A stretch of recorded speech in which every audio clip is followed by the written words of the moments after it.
Untuk semacam itu memang ya harus segera. Tapi karena ya Nabi panggil sambil memakai kaum muslimin niku tentang kisah atau tentang sirat Muhammad itu adalah disemacamkan 40 jam atau 2 hari. Namun lanjutannya hadis ini jasad Nabi ini tetap baik, anggun dan beraroma harum. Baik, anggun, beraroma harum. Padahal wis rong dina ora kaya jasad-jasad wong liya termasuk panjenengan mangke insyaallah. Lek dina rong dina ketarane langsung gitu. Mboten daya napa-napa. Nanti Rasulullah tetap sehat, bugar. Kemudian jamaah niki Abu Bakar, Mbak. Ketika mendengar Rasulullah itu wafat, dia langsung masuk ke kamarnya, kemudian menciumnya wajahnya. Pada hari kedua, tapi baunya tetap harum, semerbak, dan jasad Muhammad itu masih hebat, masih prima betul. Nah itu keadaannya. Kemudian Ummu Salamah itu istrinya yang beberapa itu mengkabe 11 ya. Nah, tatkala meletakkan tangannya ke dada Rasulullah saat menjadi jenazah, Jumat sampai dengan Jumat tangannya masih berbau wangi. Coba bagus. Seminggu niku tangan Ummu Salamah itu masih harum. Gara-gara dia meletakkan di dada Rasulullah tatkala menjadi jasad. Kemudian Husain berpendapat, ini perlu bapak-bapak semua. Husain berpendapat jasad Nabi harum karena ketika hidup dia selalu mengenakan wangi-wangian. Allahumma amin. Ini kok dicontoh Pak. Nah ibu-ibu agak tipis saja banyak wangi ini ya. Rasulullah ini ada hadis, ada pendapat Husain itu dia berpendapat jasad Nabi harum karena selama hidup dia senang dan mengenakan wangi-wangi. Mulai Pak, bismillah Pak. Mulai bismillah Pak Mati. Sabaran Pak. Nggih. Isbasen yang penting tidak campur dengan alkohol. Nggih, Pak Mati ya. Tolong bangsakan. Mulai sekarang gen Husnul Khatimah. Amin. Tujuannya mau Husnul Khatimah maksud nggih. Nah itu. Rutinkan. Yang penting untuk diri sendiri atau menunaikan taat pada Allah Subhanahu wa taala. Sebab ada yang berpendapat jasad Nabi wanginya bukan main karena selama hidup Rasulullah itu senang terhadap wangi-wangian. Manten itu. Kemudian Rasul dimandikan dengan baju yang dipakai waktu sakit. Jadi baju waktu sakit itu akan dibuka, tidak boleh. Karena Rasul itu nanti malu.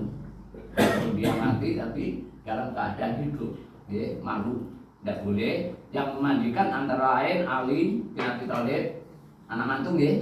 Kemudian Usama, Abbas itu pamani. Kemudian yang merangkul itu Al-Fadil. Al-Fadil itu putranya Abbas. Yang rangkul, ya. Rangkul kemudian dimandikan oleh Abbas, oleh Ali, Usama, ya. Abu Bakar tidak memandikan. Sebab kalau Abu Bakar memandikan, Rasulullah itu malu melihat aku. Dan saya juga malu melihat Rasulullah saking baiknya niku punang nggih. Dadi yang memandikan terutama keluarga dekat. Setelah dikafani 3 lapis, kemudian disolatkan oleh ribuan kaum muslimin, tidak hanya berjamaahnya sekali. Kemudian masing-masing, kemudian dimasukkan atau dimakamkan. Kata Nabi sehat, itu bingung Pak kaum muslimin, Nabi itu mau dimakamkan di mana? Enak sing ngusulke yang di masjid. Enak sing ngusulke di pemakaman umum atau baki. Ada yang mengusulkan saat itu Aisyah cantik. Aisyah mengatakan ketika Nabi sehat, Rasulullah pernah bersabda, tidak seorang nabi pun yang meninggal kecuali dikubur di tempatnya meninggal. Tapi yang kubur yang kamane Rasulullah atau Aisyah. Aisyah lu bari bakal nganggur dari tapi niku tasik di luar masjid Nabawi. Nek saniki ada di siji. Nah, sing jamaah tuh nggih ngertosan ya. Ada niku kamare Aisyah atau Rasulullah waktu itu di kuburan itu. Nah, ini dimakamkan di situ, Pak. Dengan acara pemakaman di malam hari yang gelap gulita pemakamannya. Nggih. Ini alhamdulillah, Pak. Jamaah kula jenengan sami rata-rata lek ninggal napa niku pun ajeng anu dilangsungke Pak nggih. Niku pala tengah malam gelap gulita niku innalillahi wa inna ilaihi raji'un. Niku wafate Rasulullah. Ucapan terakhir, wasiat yang terakhir dan sebagainya, terutama dan sholat. Ini perlu kita contohkan. Kisah seperti itu. Perjuangan yang pertama, bapaknya Rasulullah adalah istri Aisyah. Berikut istri-istri yang lain 11 selain Khadijah. Khadijah sudah meninggal duluan. Ini Bapak. Masyaallah. Mila niki jadi catatan ibu-ibu sing tasih kagungan kakung, kakung apa? Sami nggih. Nggih, nek suamine iku ninggal mungkin sama sing nomor 1. Aja menangis, aja menyalami tamu, aja nggih. Usahakan. Bak contoh Aisyah niku. Jenengan mungkin ngerti Aisyah menjadi pemimpin surga wanita di sana. Oh, Aisyah itu ya. Oh, Khadijah itu ya. Oh, Fatimah itu ya. Oh, Asiyah itu ya. Terus Aisyah kan macam ya. Itu ya, itu pemimpin kula jenengan tuh, terutama ibu-ibu niku. Niku sekedar wafatnya Rasulullah sallallahu alaihi wasallam.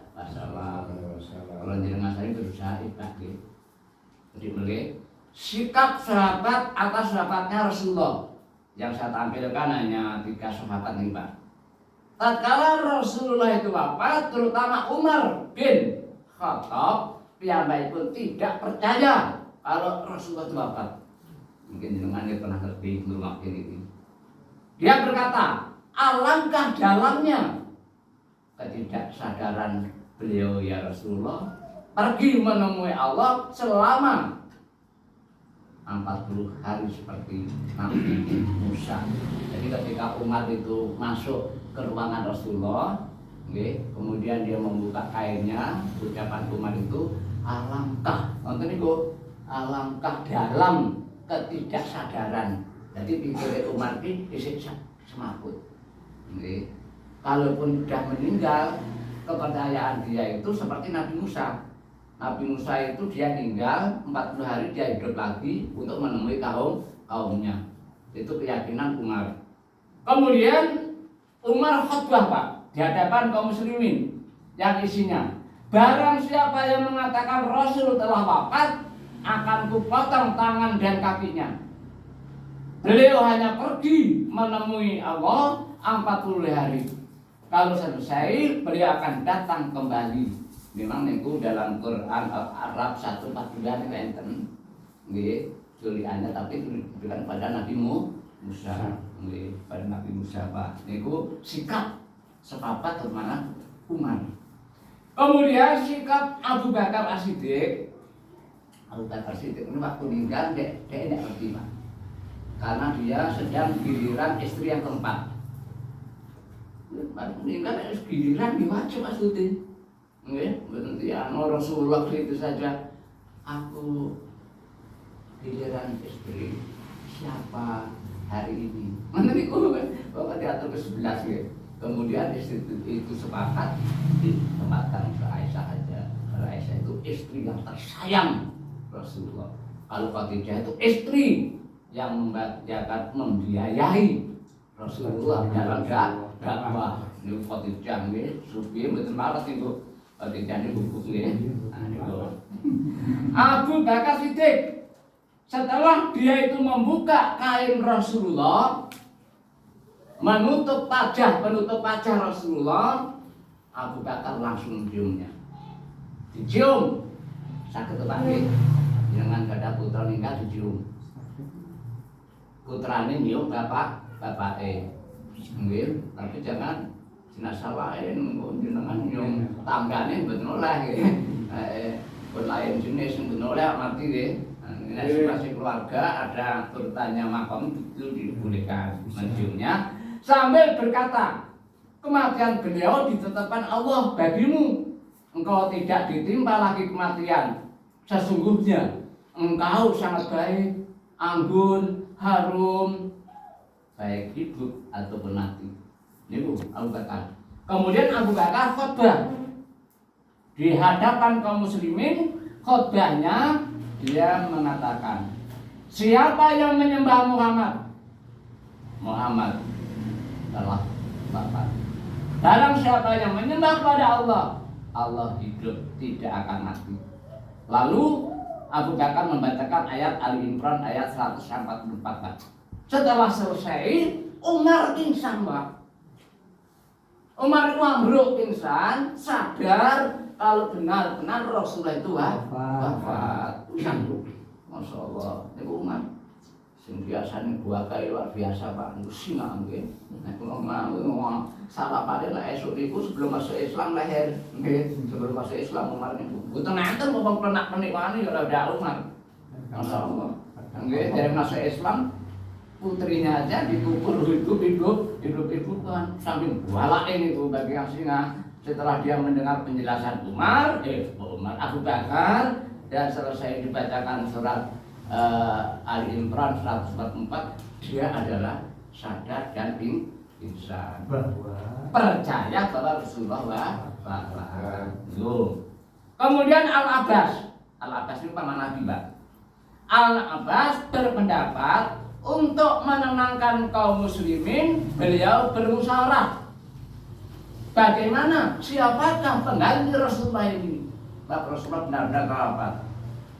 Abbas mengatakan yang pantas menjadi pengganti Rasulullah adalah Ali bin Abi Thalib. Ali bin Thalib itu ilmu jaga luar biasa, menantu Nabi, selalu mendampingi Nabi, termasuk Anas.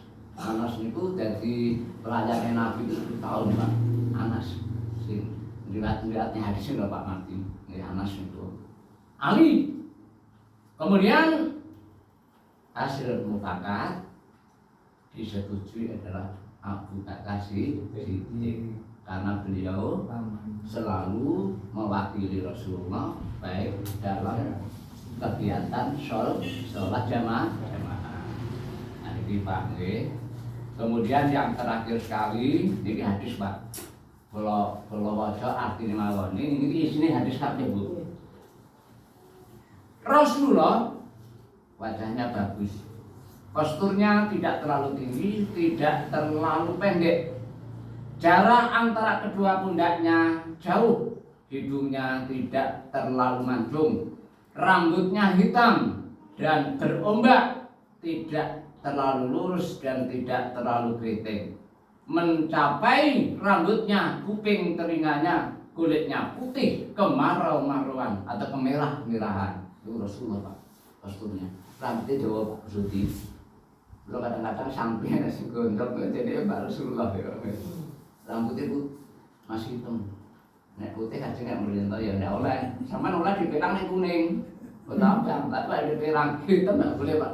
Kalau tuh aku ini wajibnya putih. Ya mama isek gelem ya.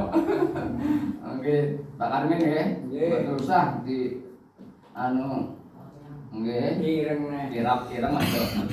Tapi itu juga ada hadis dari Umar bin Khattab, kalau kita masih dalam perjuangan, apakah itu kaitan dengan peperangan, kita berfungsi dalam pendidikan, kiai itu masih diperjudikan. Jadi untuk menarik istilahnya itu pihak lawan. Pihak lawan itu benar-benar walaupun udah tua, kayak isi nom. Tapi pendapat yang banyak niku mboten bareng nggih. Bareng niku warnane sing lain. Kayak bahasa ini niku nggih, akang niku bahasa ini. Kemudian kita lanjutkan, Pak. Ini hadis, Pak. Beliau sangat menyukai baju gamis, cincin perak yang dikenakan di tangan sebelah kanan, serban, wangi-wangian, madu dan manis-manisan. Ini Pak. Rasulullah senang dimana aja dia serban gamesan, selalu mengenakan wangi-wangian dan senang pada manis-manisan. Tiba nih Bu, ya contoh. 3. Bila ketawa, Bu, Rasulullah bila ketawa hanya senyum. Tidak pernah Rasulullah itu ketawa berbahak-bahak sampai kelihatan anak. Tidak. Intil kalau anak kita nggih. Nek mboten pernah, Bu. Nek guyu niku namung senyum. Nggih. Lek buka cangkem nang tadi. Mboten ngombo banget nggih. Tapi kalau orang yang durhaka, orang yang anu itu kan nah, betul nggih. Niku Rasulullah. Bila berkata, dia itu jelas dan diulangi sampai 3 kali.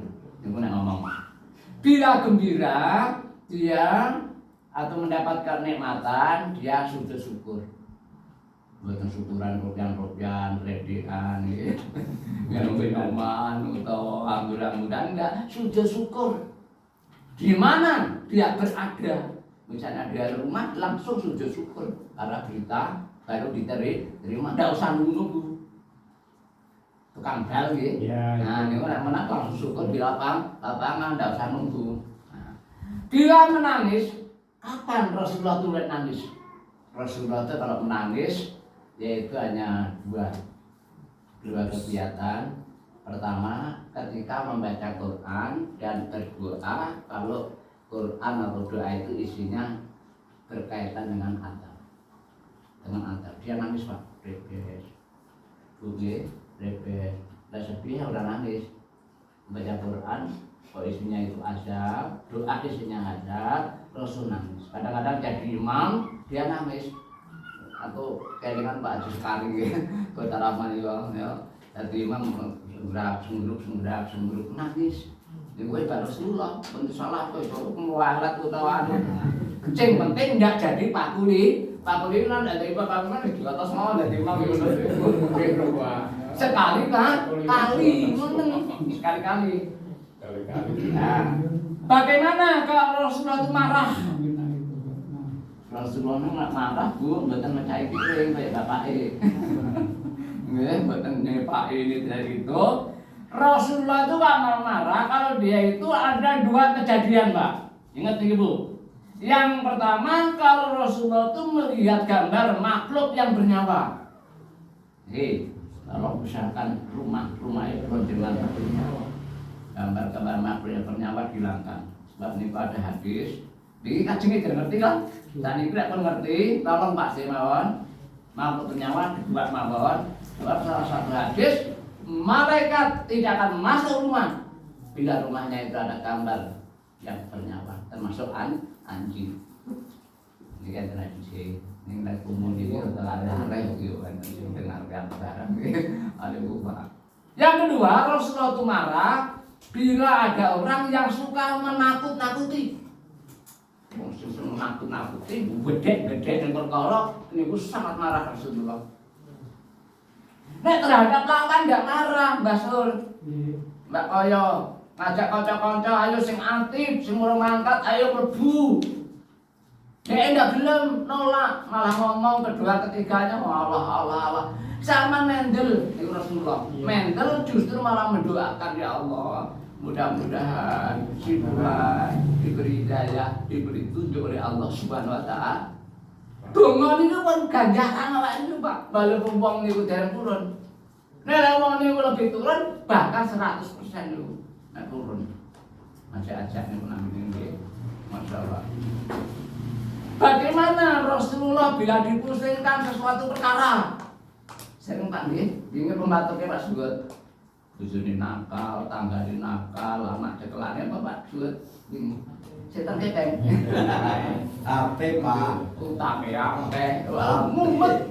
Sehari-hari naik panen, ya naik panen, Pak Ketua nggih, Pak Ketua panen. Niku kalau kita dipusingkan sesuatu, utang-utang irung sahur, Rasulullah hanya sholat dan berdoa. Sholat nggih. Sunat apa yang diinginkan silakan, hajat apa silakan. Anda berdoa, ya Allah, berilah jalan keluarga kami untuk kemudahan. Mudah-mudahan anak saya sedang sakit segera sembuh. Mudah-mudahan saya dianugerahi rezeki yang halal melimpah banyak. Niku Rasulullah. Kemudian Bagaimana Rasulullah ketika keluarganya sakit? Ini Pak, itu antunan pakai akhlak nan pakai langsung dicontoh ini dari kutipan apa Pak? Bagaimana kalau sakit? Rasulullah kalau keluarga sakit meniupkan bacaan ma'idah. Ma'idah itu ayat Quran terlupa. Qul huwallahu ahad, qul a'udzu birabbil falaq, qul a'udzu birabbin nas. Dijamukan. Itu yang pertama. Yang kedua, silakan makan pil, diobatkan orang, silakan. Dan sampean kula jenengan sebagai keluarga, apabila ada istri anaknya sakit, jiwanya sakit, usahakan ini dulu. Bentuk mencatat Rasulullah. Sembuh atau tidak sembuh, hidup atau mati di tangan Allah Subhanahu wa taala. Ning kita sudah melakukan syariat Islam. Dijamukan Pak. Begitu. Orang mati ya berobat. Cek dokter dan sebagainya silakan. Yang pertama itu harus kita lakukan. Tolong dalam kaitan mulutan ini itu sangat penting dan langsung dipraktekkan. Bagaimana Rasulullah kalau ada sesuatu yang menakutkan? Soal menakutkan kadang-kadang terjadi Pak nggih. Apakah itu maling, apakah itu garong, apakah itu misalnya kita mencegat yang tengah jalan atau suara yang sangat keras. Rasulullah berdoa, wallahu rabbi la usyrika bihi syai'an. Itu diwaca. Wallahu rabbi la usyrika bihi syai'an. Jadi mengkomitkan Allah Subhanahu wa taala. Orang malah mentok pistol, orang mentok pisau, orang langsung marahin, orang belut, ya. Itu Rasulullah mengendalikan. Kemudian bagaimana bila Rasulullah dimintai sesuatu? Ini ada juga dia memberinya atau tidak. Jadi misalnya ada, Allah langsung Rasulullah memberikan. Apakah itu kaitannya dengan ilmu atau itu kaitannya dengan harta benda? Kalau tidak punya, Rasulullah diam. Enak pengelisnya minta. Kalau ada dikasih Pak. Ini ojo ngomel kan ojo ngomel. Kalau memang tidak ada, diam. Jangan ngomel ya Pak. Cuma main sehat kayak mau ngisi nih bro itu cek nih tidak boleh dikasih kalau tidak punya diem. Bagaimana Rasulullah selesai sholat asar bukan ini selesai sholat asar Rasulullah itu bercanda bahasa terhadap istri-istrinya bercanda kujan Mbak Ketua ketua sinten iku asar langsung dipraktek nggih Pak Ketua niku bercanda guyon nggih dia coba canom tidak ciwit-ciwitan bareng dosa. Kemudian mengajak salah satu istrinya ke kamar. Itu Rasulullah. Bubrah no. Nggih. Ya gimana? Enggak, giliran yang mana? Itu Rasulullah bila selesai asar. Bila selesai sholat subuh, apa yang ditindak Rasulullah? Rasulullah tidak bangkit sampai dengan matahari terbit. Al-Quran. Tolong, ini nggak ada kalah ya, mati ya. Jadi sholat subuh berjamaah di masjid itu, saya di orang anu, itu boleh menyat. Wah, di gua dulu imam memang. Jenazah dialog ya. Itu Rasulullah. Nek iso ya dicontoh. Nggih. Lah iki saya dicontoh, Pak. Aja lancing. Salam kencing aja dikir lah. Nggih, wiridan lah. Wiridan subhanallah, alhamdulillah, Allah akbar itu merupakan kejayaan, Pak. Waktu Rasulullah ada fakir datang. Rasulullah saya itu bagaimana Rasulullah? Saya itu miskin, fakir, tidak punya apa-apa. Saya sholat, tapi orang yang kaya itu juga sholat. Saya puasa, orang yang kaya itu puasa. Orang kaya zakat, sedekah, saya tidak bisa. Gimana Rasulullah? Orang yang kaya haji, saya tidak bisa melakukan haji. Gimana Rasulullah? Nangis Pak. Fakir miskin itu nangis Bu. Jawab Rasulullah satu. Rutinkan wiridan selesai sholat imam Pak. Alhamdulillah, subhanallah, Allah Akbar 33 masih mah. Kemudian berdoa. Dengan usaha itu, dengan amalan itu, kalian nanti akan di depan orang-orang yang kaya. menuju Allah Subhanahu wa taala. Allahumma ini lupa buku intinya luar biasa Pak ini dalam buku ini. Ini sangat luar biasa. Kemudian Rasulullah kata loro Pak ini. Segala urusan dimulai dari sebelah kanan. Segala urusan ngambil baju ya sampai lemetan masuk rumah kanan dulu, keluar kiri. Makan kalau Pak itu juga kebetulan nih Pak. Kalau minatnya ada tenang ini kalau izin Pak. Makan minum jangan sampai pakai tangan kiri, pakai tangan kanan. Sebab tradisi makan minum tangan kiri itu adalah dia mencontoh setan. Nah, ini Pak. Hati-hati nih walaupun kita apalagi kita di umum seperti ini. Tapi kalau aslinya itu ngiwong iya Pak. Oh iya Pak. Ya itu keterangannya ternyata nih kalau ngaco. Yang penting kanan. Kecualian Pak, darurat itu dalam darurat. Iya. Ini kalau tidak maca di sini. Nek sini kita tuh waca. Usahakan semua dari sebelah kanan kemudian yang kiri terkait dari masuk WC. Nah itu nggih. Kemudian bila pulang dari bepergian, Bu, bapaknya sering rumah nggih. Kalau itu malam, bapak-bapak tidak boleh mengetuk pintu dengan tiba-tiba.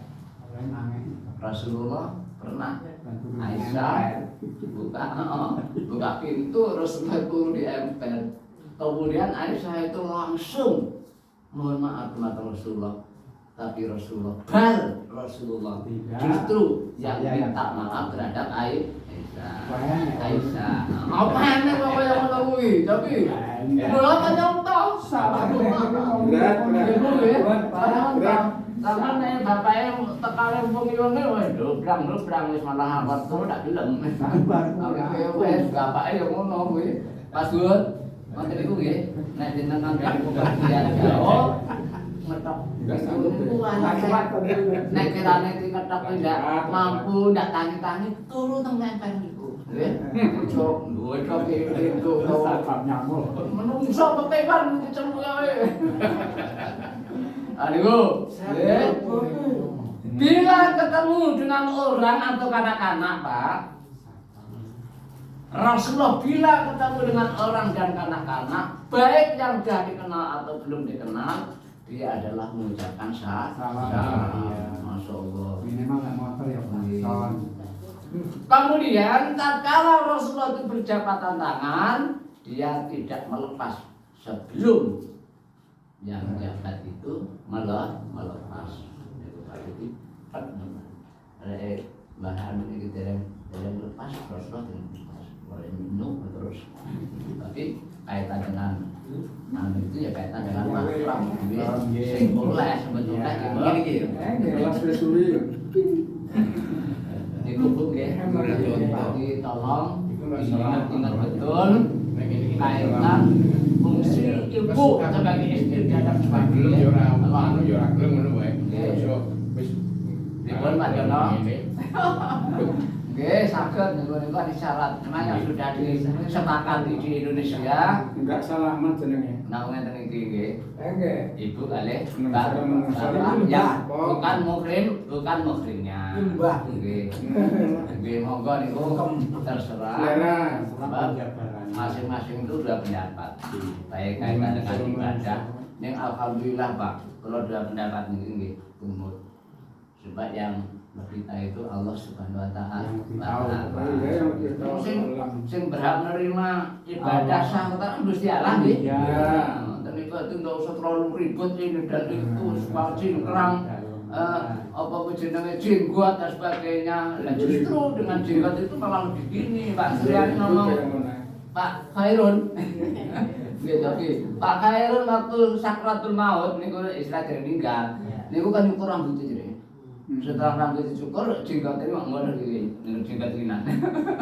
Niku waktu cukur ndak boleh Pak Khairun. Pak Khairun itu masuk tekun yo, ngomong ngono dadi imam terus Pak. Nggih. Jadi jenggot ini merupakan sebagai Pak. Dan Rasulullah itu juga jenggotnya itu kumisnya tidak ada. Ciri khas kaum muslimin saat itu mengenakan jenggot tidak kumisnya bersih, Tapi kalau orang kafir jenggotnya Iya, bersih, jenggotnya kumisnya nek, memperang. masih Itu pun anu. Itu memang aslinya nggak keluar kumisnya pak. Cukur. Iya. Orang-orang Dan dia jarang tersilat ya pak. Kurang waktu nama sakit ya. Niku Romat. cara hadisnya ngoten niku. Soal kaitan dengan akal atau yang lain-lain, monggo atau silakan yang bersangkutan. Sing penting awake iku sing apik-apik nggih. Apa yang kita terima kita masukkan dalam hati, mana itu yang baik, insya Allah dari agama. Nek berani pun betul bener dibuang mawon. Ngoten to? Jadi semua baik ya Pak. Sebab ngenten Pak. Sejelek-jelek manusia niku manusia yang terlalu banyak berdosa. Allah menyiapkan kata Rasulullah surga paling bawah bagi orang-orang yang meninggalkan dosa. Baik juga itu dia di pihak benar ataupun di pihak salah. Naudzubillah. Nah ini lho Pak. Nggih, niku dadi kita milane kon golek ilmu ngene niku Pak. Kon golek ilmu niku untuk memosifkan kita ibadah. Lah ora ana ilmu ini ibadah iki kurang Pak Ketua nggih. Kurang ngerti seperti peristiwa wawancara Rasulullah wau. Seperti wasiat-wasiat Rasulullah tadi. Nah itu. Karena pun wapunten sepindah malih harapan. Sepindah malih kula Mbah Suryani Pak Koyo punya harapan ke depan usahakan yang lebih semangat untuk menyongsong meraih pertama tadi husnul khotimah. Amin. Jadi untuk meraih husnul khotimah seperti ini. Yang kedua tiap malam Jumat Pak dan hari Jumat kita banyak ibadah, banyak sedekah. Kalau kiamat itu nanti akan jatuh hari Jumat. Jadi kalau kiamat itu datang kita dalam keadaan ibadah. Kita seperti tua, dapat seperti ini. Sewaktu-waktu kita meninggal, tapi harus khotimah, husnul khotimah. Jadi nggak tenang terima pun. Udah selesai di rumah, ya ajek bener nggih, ajek. Insya Allah husnul khotimah. Amin. Rahmanipun mapunten. Bila itu hidayah. Wassalamualaikum warahmatullahi wabarakatuh. Waalaikumsalam warahmatullahi wabarakatuh. Demikian para bapak dan ibu sekalian, acara yang kedua yaitu santapan rohani. Begitu banyak yang telah disampaikan dan semoga bapak dan ibu sekalian dapat mengambil manfaat yang sebesar-besarnya untuk menjadikan kehidupan kita berbahagia di dunia dan akhirnya. Amin amin ya rabbal alamin. Untuk acara selanjutnya yaitu pemantapan atau sambutan dari Bapak Edi Ikhwanto untuk waktu yang sangat berharga kami mohonkan untuk diisi dengan sebaik-baiknya. Demikian waktu kami sekarang.